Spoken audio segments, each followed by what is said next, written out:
Bismillahirrahmanirrahim. Assalamualaikum warahmatullahi wabarakatuh.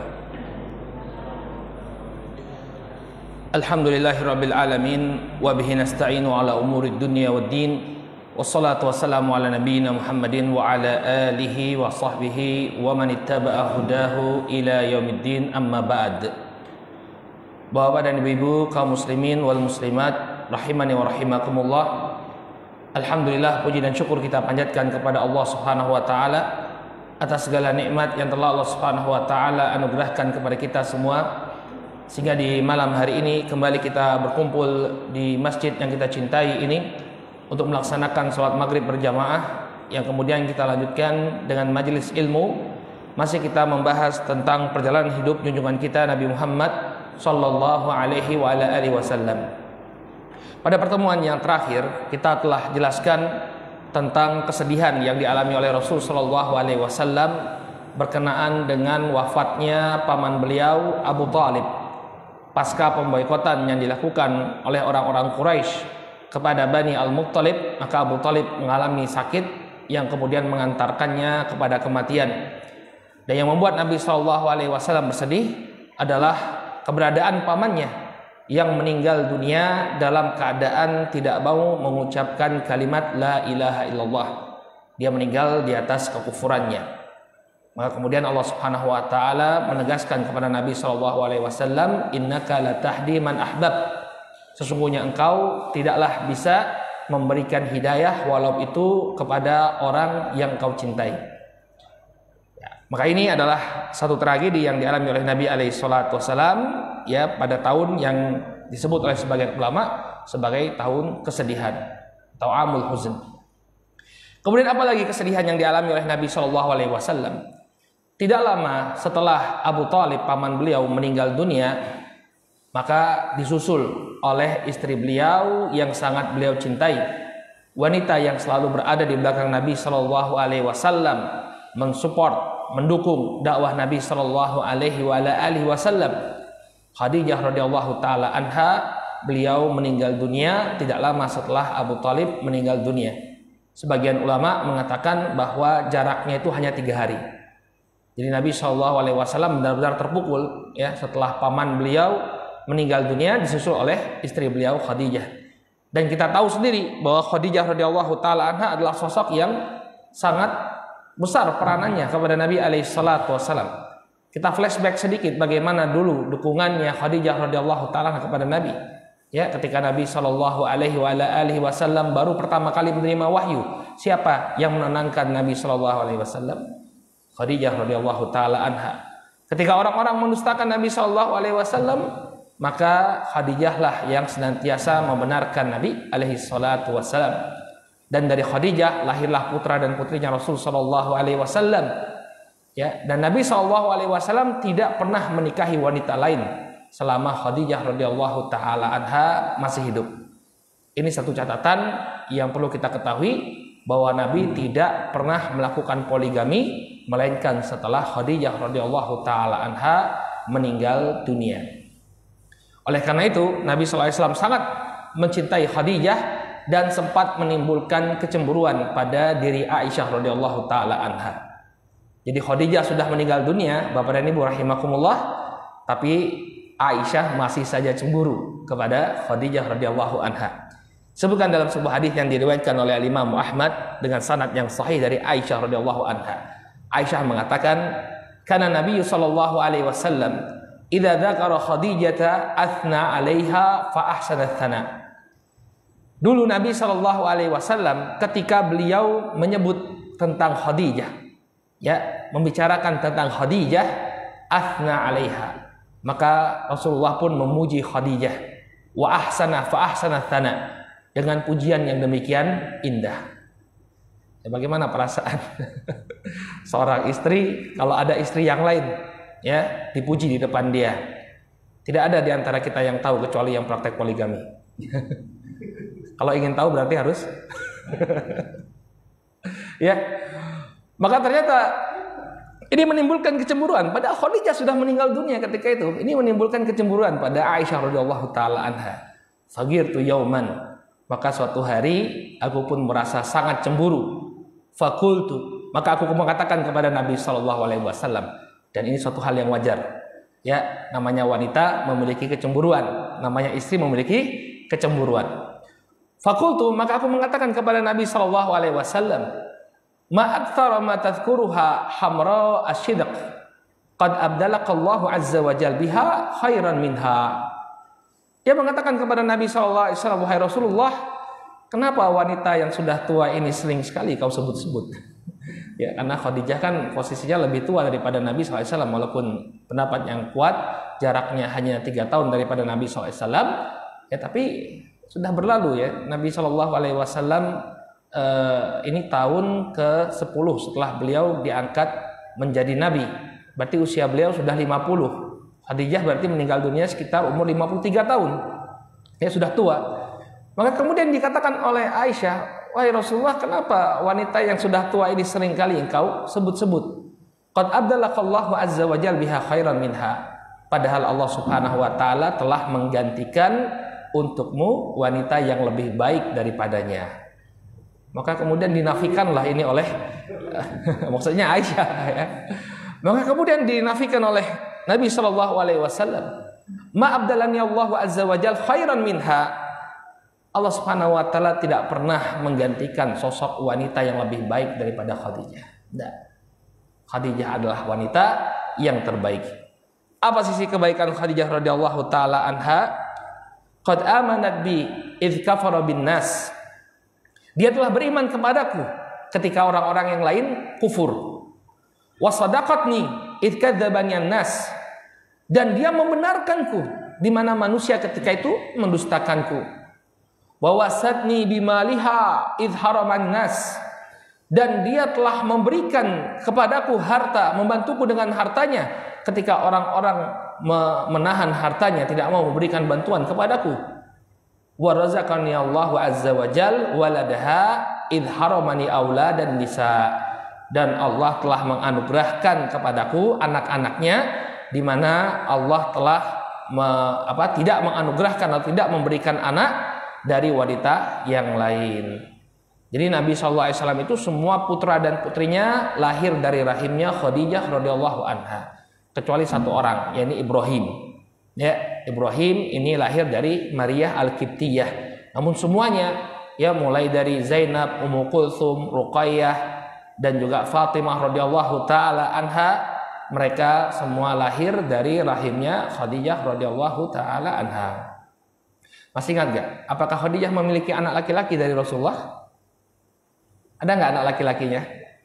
Ada, ya. Namanya siapa? Abdullah dan Al-Qasim. Makanya Nabi dipanggil Abul Qasim. Hanya saja mereka meninggal ketika masih kecil. Ya, yang bertahan hidup adalah 4 orang wanita. Bahkan yang bertahan hidup sampai Nabi Shallallahu Alaihi Wasallam meninggal dunia hanya Fatimah radhiyallahu anha. Nah, ini kedudukan Khadijah radhiyallahu taala anha yang demikian mulia. Bahkan Al-Imam Ibnu Katsir rahimahullahu taala menyebutkan Khadijah ini sebagai wanita yang serba pertama. Wanita yang pertama dinikahi oleh Rasulullah. Wanita yang pertama kali beriman kepada Rasul sallallahu alaihi wasallam. Wanita yang pertama kali membantu Nabi alaihi salatu wasallam. Wanita yang pertama kali mendapatkan salam dari Allah Subhanahu wa taala melalui malaikat Jibril. Wanita yang pertama kali Nabi Shallallahu Alaihi Wasallam, atau orang yang pertama kali Nabi Shallallahu Alaihi Wasallam itu turun ke liang lahatnya untuk menguburkannya. Jadi luar biasa Khadijah radhiyallahu taala anha perannya kepada dakwah Nabi Shallallahu Alaihi Wasallam. Tentu ini menimbulkan kesedihan yang teramat dalam kepada beliau alaihi salatu wasallam. Nah, setelah itu Nabi Shallallahu Alaihi Wasallam menikah dengan Saudah.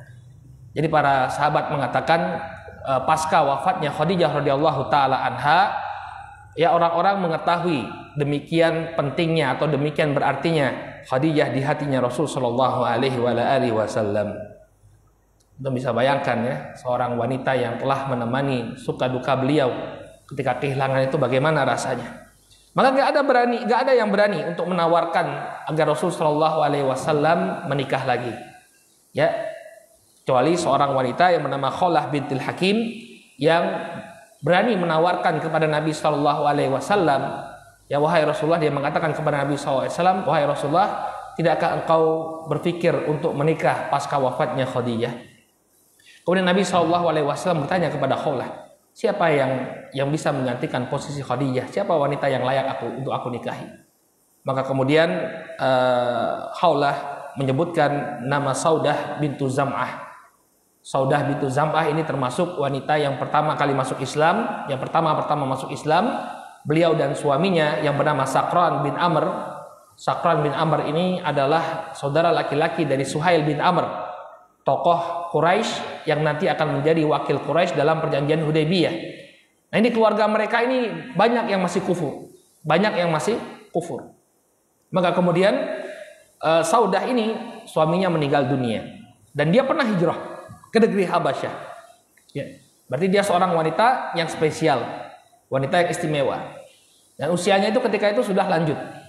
Maka kemudian Nabi SAW pun memenuhi keinginan Khawlah bintu Hakim untuk menikah dengan Saudah bintu Zam'ah. Dan tidaklah Nabi SAW menikahi Saudah melainkan karena ingin memberikan perlindungan. Wanita yang keluarganya musyrikah, ya keluarganya musyrik, ya suaminya meninggal dunia, maka Nabi SAW ya memberikan perlindungan kepada Saudah. Nah, ketika Saudah ini sudah lanjut usia, maka dia memberikan gilirannya kepada Aisyah. Jadi Aisyah itu sangat menghormati sosok Saudah. Kenapa? Karena beliau dapat bonus ya, dari Saudah. Jadi Saudah ini di usia tuanya dia berikan haknya. Jadi kan yang namanya seorang laki-laki yang poligami, dia harus memberikan hak yang sama kepada istrinya. Ya. Bermalam di ini, kemudian besoknya bermalam lagi ke tempat yang lain. Artinya harus sama pembagian harinya. Maka Saudah merelakan, saya nggak perlu, Nabi SAW nggak perlu datang. Yang penting saya tetap menjadi istri Nabi SAW. Yang demikian diperbolehkan ya. Jadi beliau mempertahankan status pernikahannya dengan Nabi SAW dengan memberikan haknya kepada Aisyah radhiyallahu taala anha. Beliau adalah seorang wanita yang mulia dan meninggal dunia di masa kekhilafahan Umar bin Khattab radhiyallahu taala anhu. Jadi ini istri kedua Nabi alaihi salatu wassalam, Saudah bintu Zam'ah. Ini perlu kita ketahui ya, jangan kita mengenal ya sebagian orang apalagi generasi sekarang, mereka hafal ya nama-nama bintang film. Bintang film ya bintang film Korea lagi ya yang namanya juga susah kita nyebutnya ya. Chong Chang Chong ya Park Jeng ya. Nggak tahu kita nyebutnya. Ya, hafalkan ini, kenali orang-orang yang mulia yang ada di sekitar Nabi alaihi salatu wassalam. Mereka jauh lebih layak, ya bahkan tidak layak untuk dibandingkan dengan ahlu maksiat ya, para artis-artis yang sama sekali tidak memiliki nilai di mata Allah Subhanahu wa taala. Ini Saudah bintu Zam'ah. Demikian juga beliau alaihi salatu wassalam menikah dengan Aisyah radhiyallahu taala anha. Beliau menikah dengan Aisyah pada bulan Syawal. Sebentar lagi bulan Syawal ya. Ini bagi para jomblo ya, kalau mau nikah katanya itu ikan bawal diasinin ya. Ntar Syawal gua nikahin gitu ya. Baik, Nabi SAW menikah dengan Aisyah radhiyallahu taala anha di bulan Syawal. Kata Aisyah radhiyallahu taala anha, tazawwajani Rasul sallallahu alaihi wasallam fi Syawal wa bana bi fi Syawal. Nabi SAW menikah denganku di bulan Syawal. Jadi Aisyah radhiyallahu anha itu menikah dengan Nabi SAW di usia 6 tahun. Kemudian baru merajut rumah tangga di usia 9 tahun. Tapi jangan kemudian kita salah mengartikan ini ya. Masyarakat seperti di masa itu ya memang seperti itu. Ya, usia 9 tahun itu sudah dewasa. Ya, mungkin sudah sama seperti usia 20 tahun, 25 tahun di masa kita. Ya, karena orang zaman dulu nggak ada tuntutan untuk menyelesaikan wajib belajar 9 tahun. Ya. Nggak ada tuntutan untuk kuliah, ya nggak? Jadi pembelajarannya ya dari lingkungan. Sehingga tidak ada tuntutan sama sekali. Ya, usia 9 tahun ya sudah bisa membangun rumah tangga. Kalau zaman sekarang usia 9 tahun apa kerjanya? Ya, bikin TikTok. Ya masih SD ya. Tapi jangan salah paham ya. Makanya kita harus melihat suatu peristiwa sesuai dengan konteks yang ada ketika itu. Usia 9 tahun adalah wanita yang dewasa. Ya, makanya ada seorang wanita di masa itu wajar ya, usia 21 tahun sudah punya cucu. Kalau nikahnya 9 tahun, mungkin nggak 21 tahun punya cucu? Mungkin ya, 9 tahun, ya 10 tahun punya anak, kemudian anaknya yang dilahirkan dia perempuan, nikah di usia 10 tahun punya anak, jadi 21 tahun sudah jadi nenek. Ya. Nanti usia 30 tahun, nenek buyut ya, sudah punya cicit ya. Satu hal yang wajar. Oleh karena itu jangan salah paham. Kita harus melihat konteks pernikahan Nabi alaihissalam di masa itu. Baik. Kemudian kata Aisyah radhiyallahu taala anha, wa bana bi fi Syawal. Demikian juga beliau memulai kehidupan rumah tangga denganku di bulan Syawal, yakni di kota Madinah. Fa ayyu nisa'i Rasul sallallahu alaihi wasallam kana ahdha indahu minni. Maka siapa wanita yang lebih beruntung di dekat Nabi sallallahu alaihi wasallam melebihi diriku? Nah, ini Aisyah berbangga-bangga ini ya. Pasca wafatnya Khadijah, memang beliaulah yang paling dicintai oleh Nabi Shallallahu Alaihi Wasallam. Nabi Shallallahu Alaihi Wasallam pernah ditanya, kalau saya tidak salah oleh Zaid ibn Harithah, ya man ahabun nasi ilaika ya Rasulullah, siapa orang yang paling kau cintai wahai Rasulullah? Maka Nabi mengatakan Aisyah. Ini pasca wafatnya Khadijah ya. Aisyah yang paling beliau cintai. Minar rijal, kemudian kata sahabat tersebut, kalau dari kalangan laki-laki, abuha, bapaknya, yaitu siapa? Abu Bakar As-Siddiq radhiyallahu taala anhu. Maka Nabi SAW menikah dengan Aisyah dan tidaklah beliau menjalankan bahtera rumah tangganya melainkan setelah hijrah ke kota Madinah. Ini kan tahun ke-10 sejak kenabian. Nabi hijrah setelah tahun ke-13.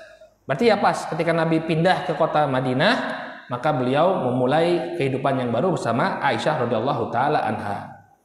Ini lupa saya tadi mau saya ketikkan. Berkata Imam Az-Zuhri tentang Aisyah. Ya, kemudian teksnya lupa ditulis.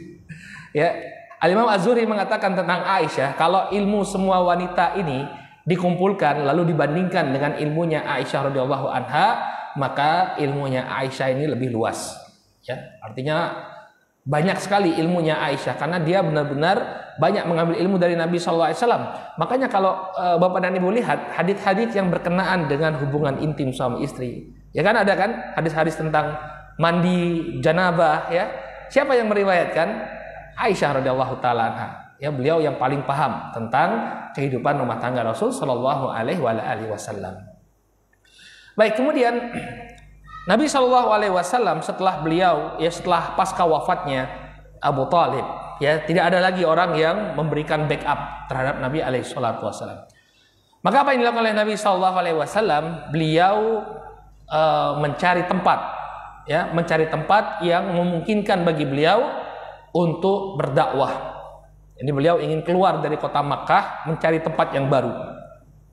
Nah, tempat yang beliau tuju ketika itu adalah kota Taif. Kota Taif ini adalah sebuah kota yang tidak terlalu jauh dari kota Madinah. Kalau saya tidak salah sekitar 22 km. Ya, dari sini ke mana? Bantul, ya. Dari sini ke Bantul.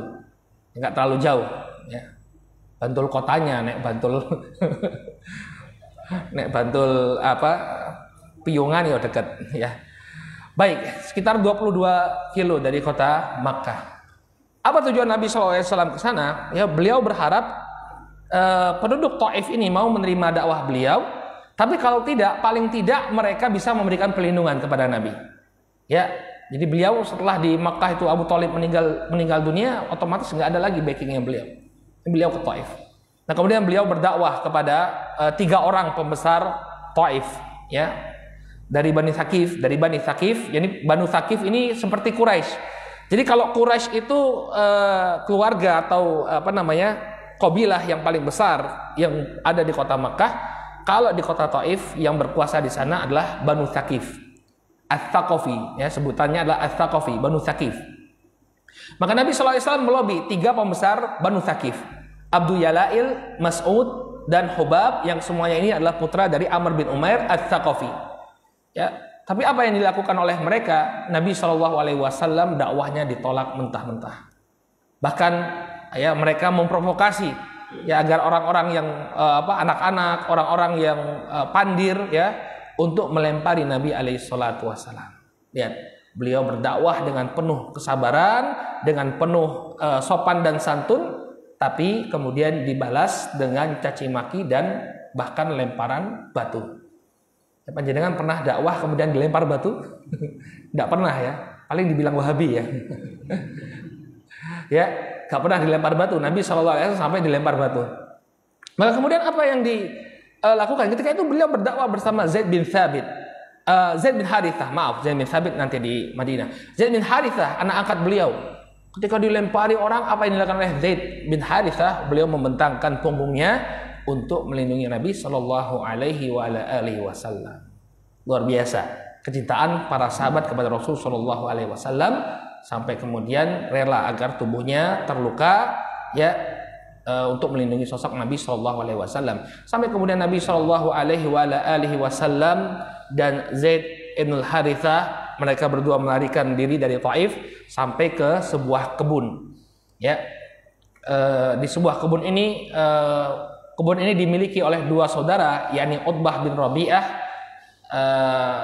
dan Utaibah bin Rabi'ah. Ini juga termasuk gembong kesyirikan ya. Tapi mereka punya kebun dekat kota Taif. Nah, disitulah Nabi Shallallahu Alaihi Wasallam kemudian berdoa kepada Allah ini dengan doa yang sangat masyhur. Ya, kalau antum kita perhatikan apa yang beliau panjatkan luar biasa. Kata beliau alaihi salatu wasalam, Allahumma ilaika ashku dha'fa quwwati wa qillata hilati wa hawani 'alan nas ya arhamar rahimin. Ya Allah, hanya kepada Engkaulah aku mengadukan lemahnya kekuatanku dan sedikitnya upayaku serta ketidakberdayaanku di hadapan manusia. Ya arhamar rahimin. Wahai Allah yang Maha Pengasih dan Penyayang, Anta Rabbul Mustad'afin wa Anta Rabbi.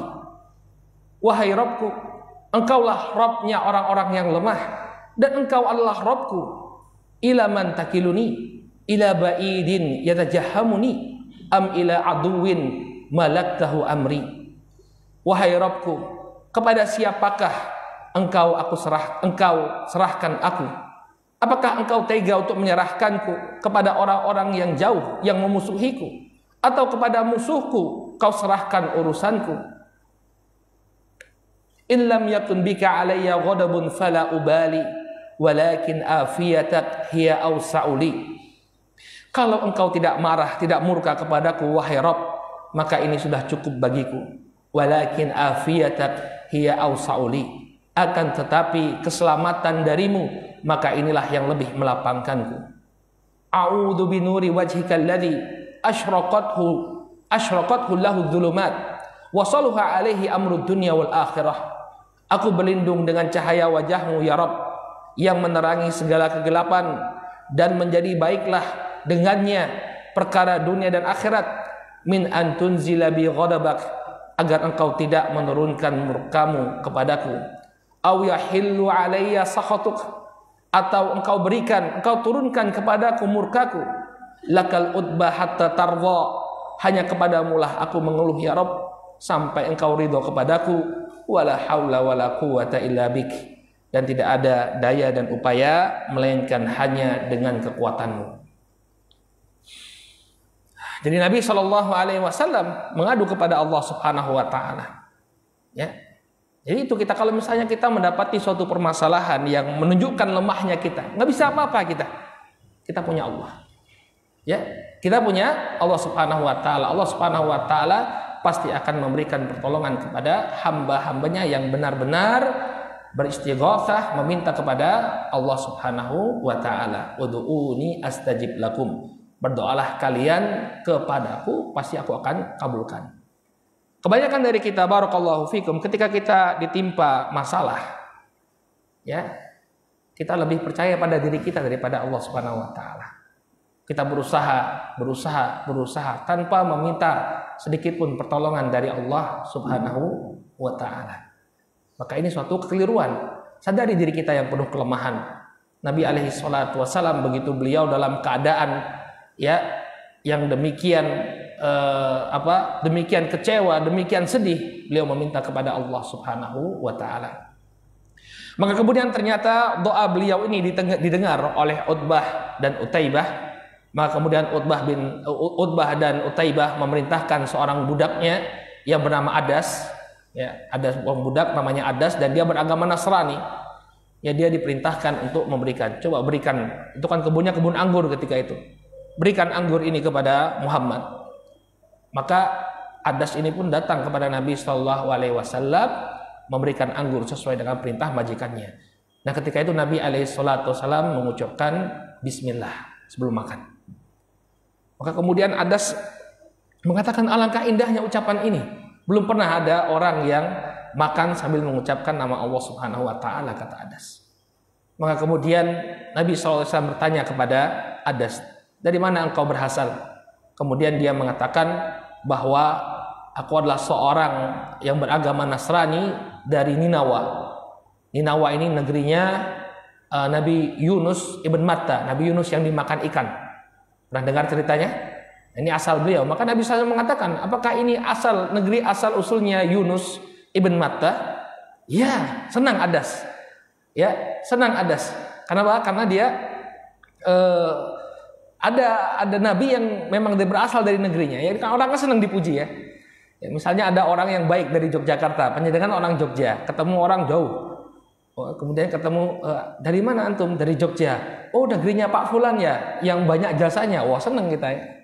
Tapi ada nggak orang Jogja? Oh, ada ya. Ya, senang kan? Nah, ada senang sekali dia. Loh, bagaimana kok Anda bisa mengetahui itu? Kata Nabi Shallallahu Alaihi Wasallam, huwa akhuni, ya huwa akhi. Dia adalah saudaraku. Yunus bin Matta adalah saudaraku. Ya, kami sama-sama Nabi. Maka kemudian Adas pun ya mencium kepala Nabi Shallallahu Alaihi Wasallam. Kemudian dia pun mencium kakinya Nabi Alaihi Wasallam. Ini tradisinya orang Nasrani ya, mencium kaki Nabi, mencium kaki orang saleh. Nah, kemudian Adas ini masuk Islam. Nama beliau disebutkan oleh Al-Hafidz Ibnu Hajar rahimahullahu taala dalam kitab Al-Isabah. Artinya apa? Teranggap sebagai sahabat Nabi SAW. Artinya apa? Dia masuk Islam. Ya, ini kisahnya Adas. Nah, ketika itu Nabi SAW kemudian beliau beristirahat ya setelah mendapatkan kejadian yang sangat menghantam diri beliau. Bagaimana tidak, beliau sudah berusaha dengan berdakwah dengan baik, tapi ternyata begitu balasannya orang-orang Taif. Ya, datanglah malaikat kepada Nabi SAW. Kisahnya dituturkan dalam Sahih Al-Bukhari dan Muslim dari Aisyah radhiyallahu taala anha. Beliau pernah bertanya kepada Rasul sallallahu alaihi wasallam, "Hal ata alaika yaumun kana ashadda alaika min yaumi Uhud?" Apakah pernah datang kepadamu suatu hari yang lebih berat dibandingkan apa yang kau alami dalam perang Uhud? Ini sudah pernah kita bahas ya. Kenapa kita tidak mengatakan atau tidak mengiyakan istilah tahun kesedihan? Karena hadis ini ya, Aisyah bertanya kepada Nabi, apa yang lebih memberatkan dirimu daripada perang Uhud? Berarti tahun perang Uhud itu lebih menyedihkan bagi Nabi SAW. Maka kemudian Nabi SAW mengatakan, waqad lakitu min qaumik ma lakitu. Aku telah menemukan ya, atau telah mendapatkan sikap permusuhan dari kaummu. Wa kana ashadda ma lakitu minhum yaumal aqabah. Dan yang paling berat ketika itu adalah pada hari Aqabah. Idh aradtu nafsi ala ibni Abdi Yalail ibn Abdi Kulal falam yujibni illa ma aradtu. Ya. Ketika itu aku menawarkan dakwah kepada Ibnu Abdi Yalali ibn Abi Kulal dan dia tidaklah memenuhi permintaanku. Fantalaqtu wa ana mahmumun ala wajhi. Maka ketika mereka menolak permintaanku, aku pun pergi dengan keadaan menanggung kesedihan di wajahku. Falam astafik illa wa ana biqarni tha'lab. Dan ketika itu ya, aku tidak sadar, aku masih berada di suatu tempat yang bernama Qarni Tha'lab. Farafa'tu ra'si fa idza ana bisahabatin qad adhalatni. Maka kemudian aku pun mengangkat kepalaku dalam keadaan tiba-tiba ada awan yang menaungiku. Ya, jadi ini setelah beliau melarikan diri dari lemparan orang-orang di Taif. Ya, beliau sampai di suatu kebun, tiba-tiba ada awan yang menaungi Nabi Shallallahu Alaihi Wasallam. Fanadartu fa idza fiha Jibril. Kemudian aku lihat ke atas dan ketika itu aku menyaksikan ada Jibril alaihissalam. Fanadani, Kemudian dia pun memanggilku. Faqala, kemudian Jibril mengatakan, innallaha qad sami'a qaula qaumik lak. Sesungguhnya Allah Subhanahu wa taala telah mendengarkan ucapan kaummu atas dirimu. Fama raddu alaika qad ba'atha ilaika malakal jibal.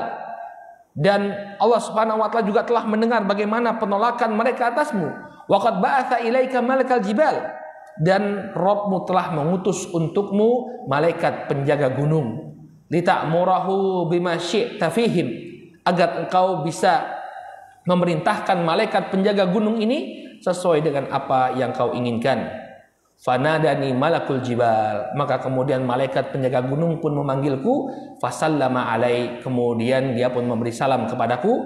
Thumma qala, kemudian dia mengatakan, ya Muhammad, in syi'ta an udbiqa alaihim al-akhshabain.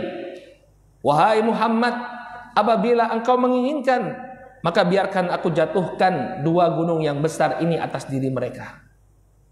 Ya, kalau panjenengan habis dimusuhi oleh manusia, ada orang yang melakukan suatu hal yang tidak pantas, kemudian ditawari, ya, apa? Kalau dilempar itu bahasa Jawa apa?